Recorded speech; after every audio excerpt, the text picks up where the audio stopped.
안녕하십니까. 신인근의 국방TV 시큐리티 뉴스입니다. 오늘도 역시 아주 중요한 이슈를 가지고 여러분들과 대화를 나눠보겠는데요. 국제정치 그리고 대한민국 안보 관련한 소식인데 오늘은 주로 대한민국 안보 그리고 북한 관련한 내용이거든요.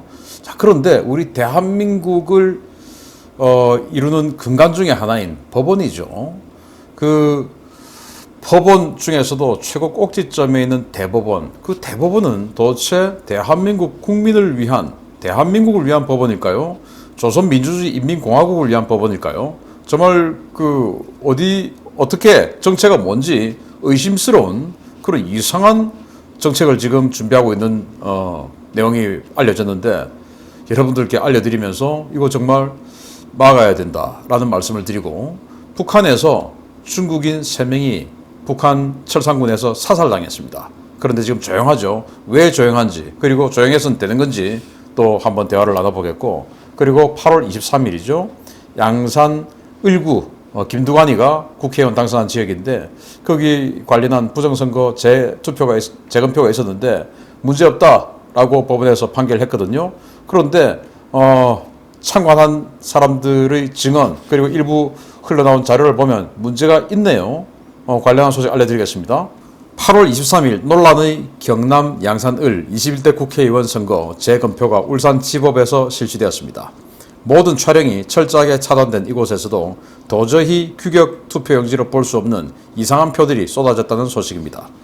울산지법에서 실시된 경남 양산을 21대 국회의원 선거 재검표 현장에서 수천 장의 불법 투표 용지가 발견됐지만 법원은 이를 묵인하고 대부분의 표를 유효표로 인정해 논란이 되고 있다고 파이낸스 투데이 등의 매체가 23일 보도했습니다.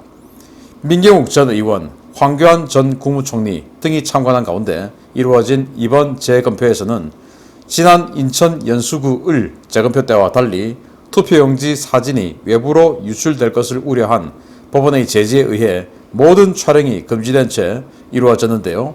참관자들은 이번에도 사전 투표지에서 대량의 비규격표가 발견됐다며 문제를 제기했습니다.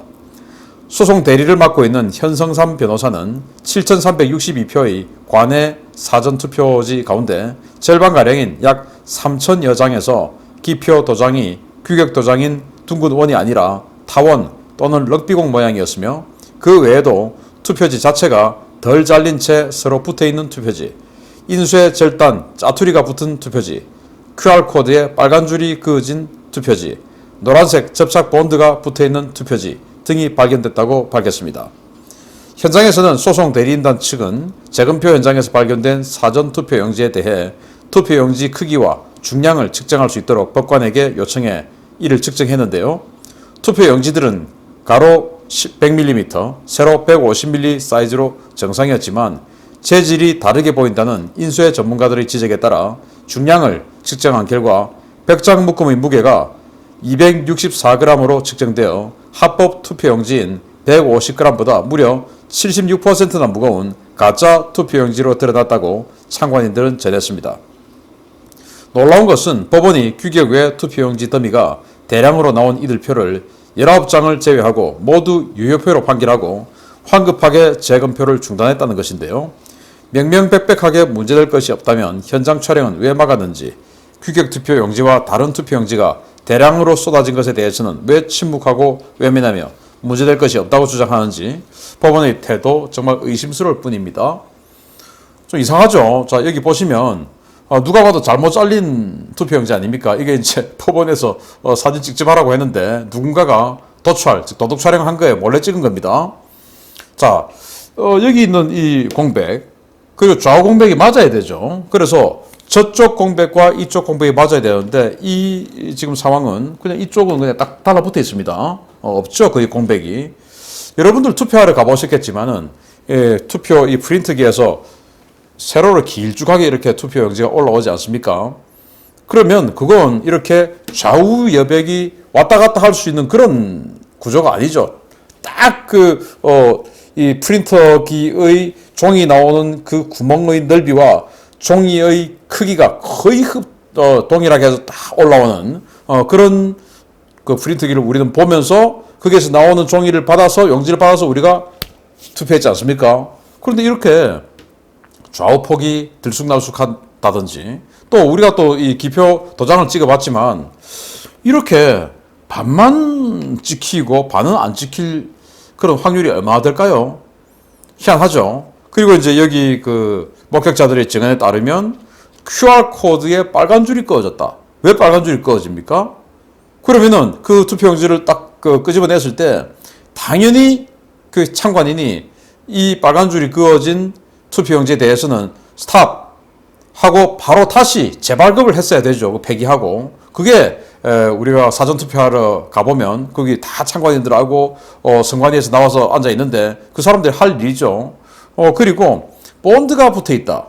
본드가 붙어 있다라고 하는 것은 여러분들 뭐 메모지 이렇게 한 클립을 사면 본드를 이렇게 떼면 위에 본드가 붙어 있는 거 그거 아니겠습니까? 그런데 우리가 아시다시피 그냥 프린트기에서 쫙 일렬로 나오는데 어떻게 그 끝에 본드가 붙어 있을 수 있죠? 그 말은 대량으로 어딘가에서 인쇄해서 한 장씩 뗐다. 이걸 증명하는 것이 될 수도 있고, 그리고 인쇄 절단 짜투리가 막 붙어 있는 그런 내용들. 그건 이렇게 일일로 나오지 않고 하나로 통으로 그냥 인쇄를 해가지고 잘랐다라는 말이 되지 않겠습니까? 그런 내용들. 그리고 이제 인쇄 전문가 이거 지금 종이가 좀 다른 것 같다. 너무 두꺼운 것 같다. 해서 재보니까 이 100장들이 한 묶음에 150g이 정상인데 무려 76%가 더 무거운 264g이었다는 겁니다. 이건 이제 법관 허락받고 재보니까 아니 도장 뭐 요거 조그만 도장 하나 둘 요런 거 찍었다고 해서 갑자기 무게가 76g이 늘어나나요? 그럼 좀 구겨졌다고 무게가 더 늘어나나요?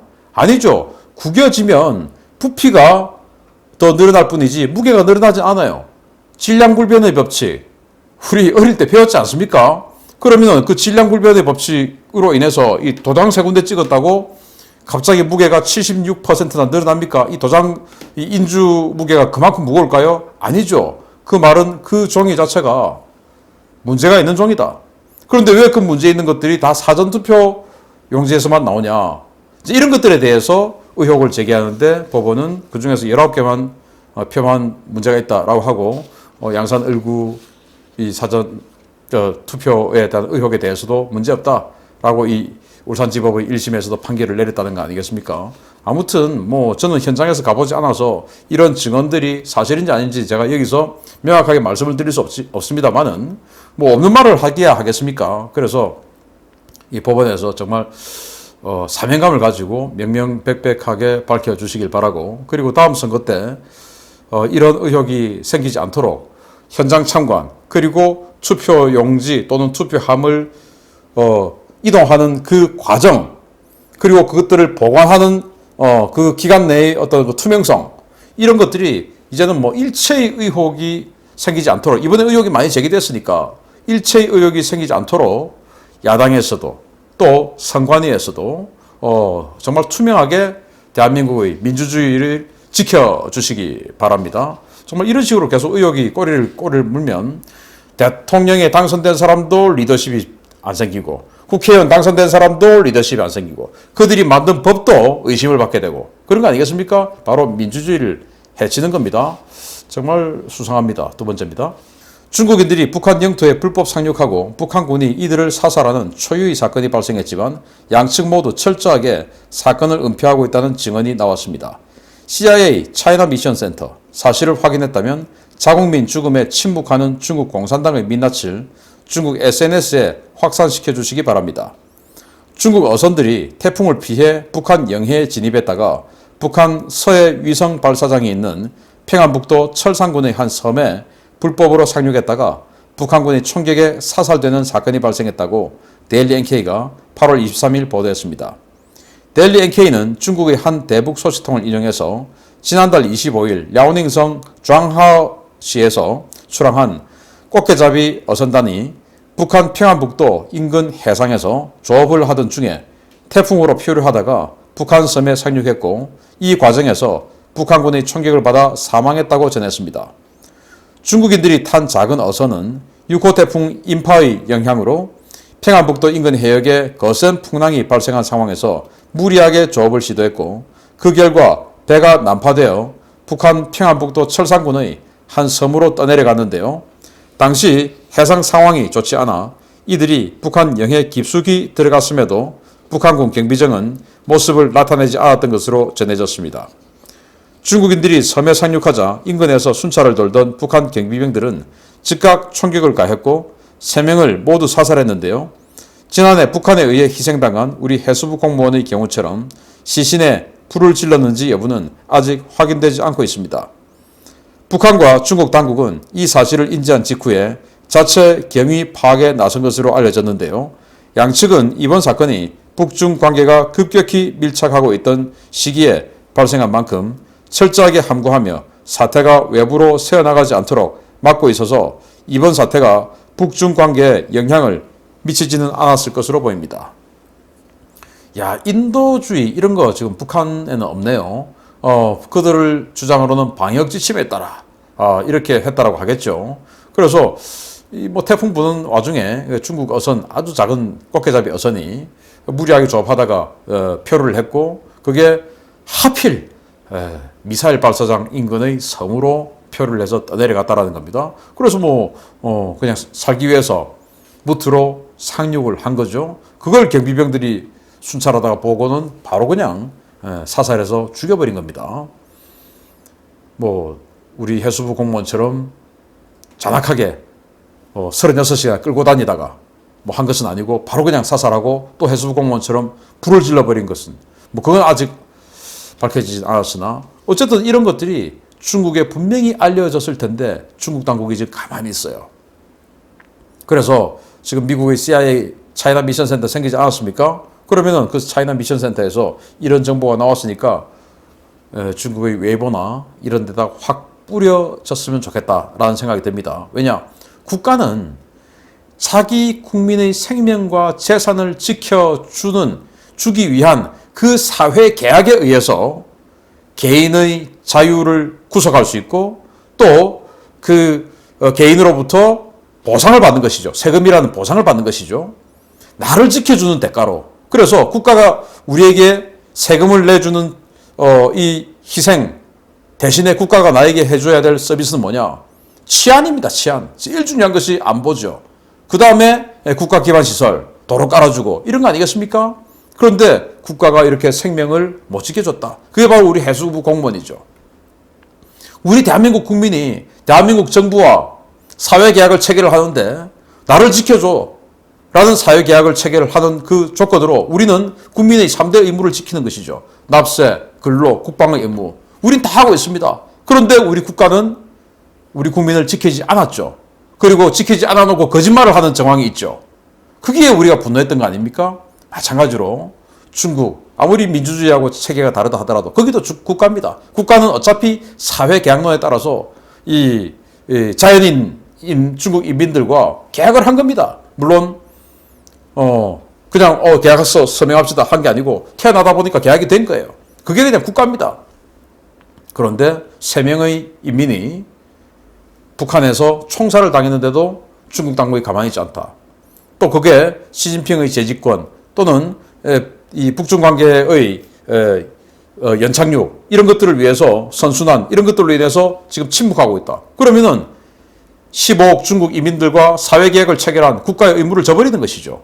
그걸 이제 차이나 미션 센터에서 중국으로 밀어넣어야 되고 그리고 중국 인민들은 이러한 사회계약에 대한 본질마저도 교육을 안 받았을 겁니다. 그런데 알려줘야 되죠. 이게 바로 국가의 의무다. 이게 바로 우리 자유민주주의에서 이야기하는 국가의 의무다. 그리고 그게 사회계약이다.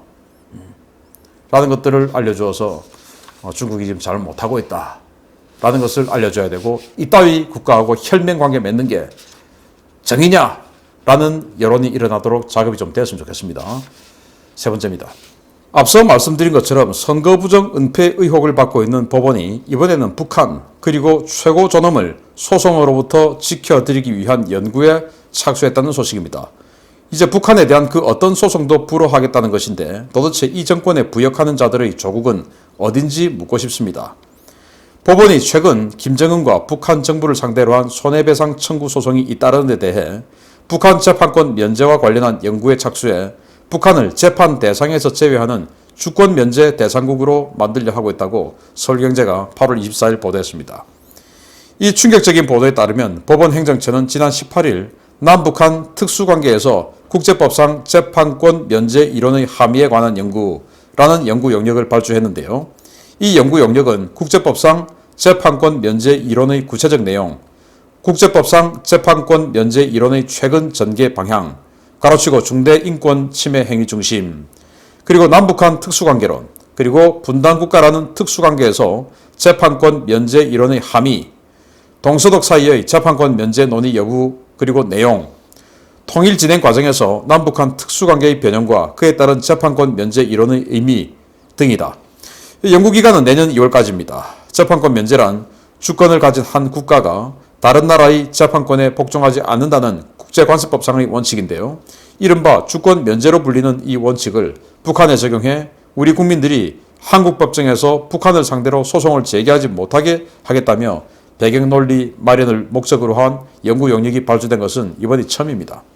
법원이 이런 말도 안 되는 짓을 벌이는 이유는 지난해 7월 서울중앙지법에서 탈북 국군 포로들이 북한을 제기로 낸 소송에서 승소한 것을 비롯해 납북 피해자 가족, 울진 삼척 무장공비 사건 유가족 등이 북한을 상대로 연이어 소송을 내며 이른바 최고 존엄에 도전하고 있기 때문인데요.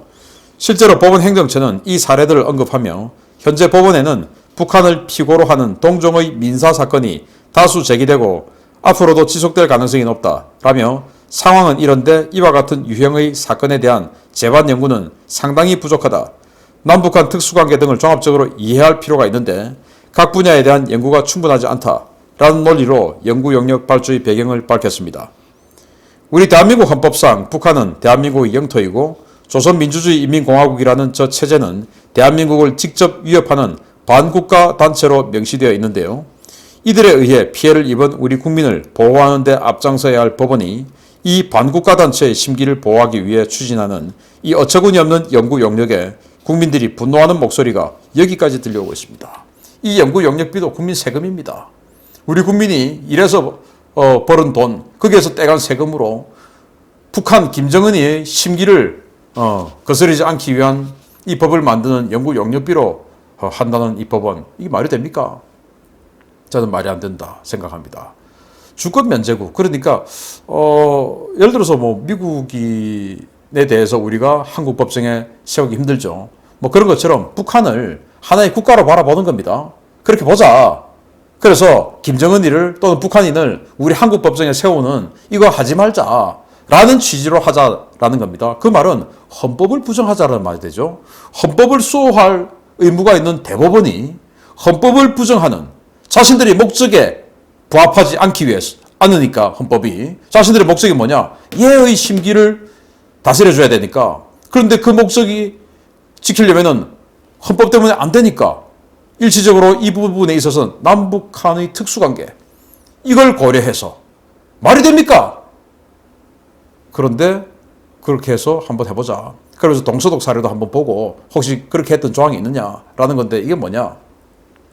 과거에 이제 국군 포로들 가서 고문당하고 이렇게 해서 또 인생 그냥 다 버리지 않습니까? 그런 것에 대한 손해배상, 또 그 가족들에 대한 손해배상, 뭐 이런 것들이 계속 이제 줄을 지어 있고, 그게 미국에서도 원비어 사건에서도 보았듯이 마찬가지. 그리고 푸에블로 사건 그 유가족들, 그리고 현재 또 본인들의 소송들, 그리고 일본에서도 납북자 많죠. 그들의 소송들. 이게 막 이어지니까 보니까 승소하거든요. 특히 원비어 부모 같은 경우는 5천만 달러 뭐 해가지고 북한 배도 그냥 없애버리고 하니까 야 우리도 하자 해서 우리나라가 오히려 제일 많겠죠. 그러니까 이제 승소가 나오는 겁니다. 그러니까 나중에 통일되면 이 친구 큰일 나겠죠. 다 물어내야 되니까. 그래서 또 그 임종석이가 만든 우리 한국 언론사들의 돈을 뜯어가지고 북한에다가 저작권료 주는 바로 그 돈, 그런 거 빼앗길까봐 그 20억 원 소중하게 북한 상전들에게 갖다 드려야 되는데 그거 빼앗길까봐 이런 거 만드는 거 혹시 아닌지라는 의심이 들지 않을 수가 없죠. 그래서 대한민국 법원, 그 중에서도 대법원, 그 김명수 대법원장, 뭐 우리법 연구회 출신이라고 하던데 우리법 연구회 뭐 저는 잘 모릅니다만은 누가 그러던군요. 아주 그냥 이 좌파들이 극단적인 좌파들이 모여 있는 법연구 단체 라고 이야기를 하던데 뭐 저는 안 봐서 모르겠습니다. 정말로 우리법연구회 출신이라서 그런지는 모르겠지만 어쨌든 정신 차렸으면 좋겠습니다. 여러분들이 지금 대법원장으로서 또는 대법관으로서 그 어마어마한 의정과 혜택을 받고 있는 그 돈 다 대한민국 국민이 낸 세금이에요. 북조선에서 내려온 공작금이 아니지 않습니까? 그러면 대한민국 국민 그리고 그 이전에 헌법의 가치를 지켜야 되죠. 이러면 안 되죠. 김정은의 심기를 지켜주기 위해서 대한민국 국민을 핍박하는 이런 법을 만들기 위한 사전 연구 영역 너무나 어이가 없습니다. 그런데 이 연구 영역이 내년 2월까지라고 하는데 정권 바뀌지 않으면 법 생기겠죠. 2월에 명분 나왔으니까 이 명분대로 법 만들자 라고 되면 안 되겠죠. 3월에 이런 연구 영역을 바탕으로 법이 생기기 전에 정권 바꿔야 된다라는 말씀을 꼭 드리고 싶습니다. 마치겠습니다. 감사합니다.